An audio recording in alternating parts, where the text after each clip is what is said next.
আজকাল social media একটা জিনিস খুব বেশি দেখা যায় জানো, যারা অশ্লীলতা ছড়ায়, বাজে ভিডিও বানায়, মানুষকে ভুল পথে নিয়ে যায়। তাদের ভিডিওতে হাজার হাজার লাইক, লাখ লাখ ভিউ, অসংখ্য কমেন্ট। আর যারা মানুষকে ভালো কিছু শেখাতে চায়, যারা চায় একটা সুন্দর সমাজ গড়তে, যারা মানুষের মন বদলাতে চায়, তাদের পাশে দাঁড়ানোর মানুষ খুব কম। কখনো কখনো তখন মনে হয়, ভালো হয়ে লাভ কি? সত্য কথা বলে কি হবে? মানুষ তো খারাপ জিনিসই বেশি পছন্দ করে। কিন্তু একটা কথা মনে রেখো, ময়লার পাশে মাছি বেশি বসে, ফুলের পাশে প্রজাপতি বসে। দুটোর ভিড় কখনো একরকম হয় না। যারা অশ্লীল ভিডিও বানায় তারা হয়তো এক মুহূর্তের বিনোদন দেয়, কিন্তু যারা ভালো কথা বলে তারা একটা জীবন বদলে দিতে পারে। আজ হয়তো তোমার ভিডিওতে কম ভিউ, কমেন্ট কম, মানুষ তোমাকে নিয়ে হাসাহাসি করছে, কিন্তু বিশ্বাস করো, তোমার একটা ভালো কথা হয়তো কোনো হতাশ মানুষকে বাঁচিয়ে রাখছে।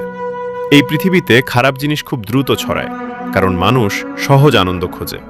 কিন্তু ভালো কিছু বুঝতে সময় লাগে, ভালো মানুষ হতে কষ্ট লাগে, ভালো সমাজ গড়তে ধৈর্য লাগে।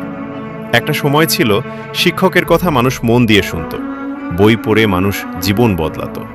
এখন 30 সেকেন্ডের ভিডিওতে মানুষ জীবন খুঁজে। তাই বলে কি সত্য মরে গেছে? না, সত্য আজও বেঁচে আছে, শুধু তার পথটা কঠিন।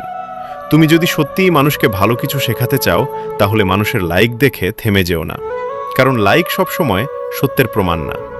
অনেক সময় সবচেয়ে ভালো মানুষটাই সবচেয়ে একা থাকে।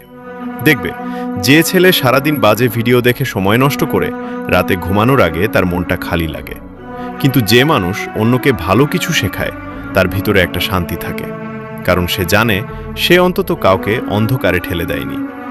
আজ তুমি হয়তো ছোট একটা পেজ চালাও, 10 জন দেখে 5 জন লাইক দেয়, কিন্তু হাল ছেড়ো না। বড় বড় গাছও একদিন ছোট চারা গাছ ছিল। আজ তোমার কথা কেউ শুনছে না, কাল হয়তো হাজার মানুষ তোমার কথায় সাহস পাবে। আর একটা কথা মনে রেখো, মানুষ প্রথমে ভালো মানুষকে অবহেলা করে, তারপর হাসে, তারপর বিরোধিতা করে, শেষে একদিন সেই মানুষকেই সম্মান করে। তাই নিজের পথ বদলিও না। অশ্লীলতা দিয়ে হয়তো দ্রুত জনপ্রিয় হওয়া যায়, কিন্তু সম্মান পাওয়া যায় না। সম্মান পেতে সময় লাগে, কিন্তু সেই সম্মান সারা জীবন থাকে। যেদিন তুমি কারো চোখের পানি মুছতে পারবে, কারো হতাশ মনকে সাহস দিতে পারবে, কারো জীবনকে ভুল পথ থেকে ফিরিয়ে আনতে পারবে, সেদিন বুঝবে তোমার কাজ বৃথা যায়নি। তাই যারা ভালো সমাজ গড়তে চায়, যারা মানুষকে সত্য কথা বলতে চায়, তারা কখনো হারে না। হয়তো তাদের পথ কঠিন, কিন্তু তাদের উদ্দেশ্য পবিত্র। শেষে শুধু একটা কথাই বলবো, অন্ধকার যতই বেশি হোক, একটা ছোট আলো পুরো ঘর বদলে দিতে পারে। তুমি সেই আলো হয়ে থাকো, কারণ পৃথিবী আজও ভালো মানুষের অপেক্ষায় আছে। আর আমার নতুন অপ্রকাশিত শব্দ চ্যানেলটাকে অবশ্যই সাবস্ক্রাইব করবেন। ইতি, তোমাদের সম্পদ ভাই।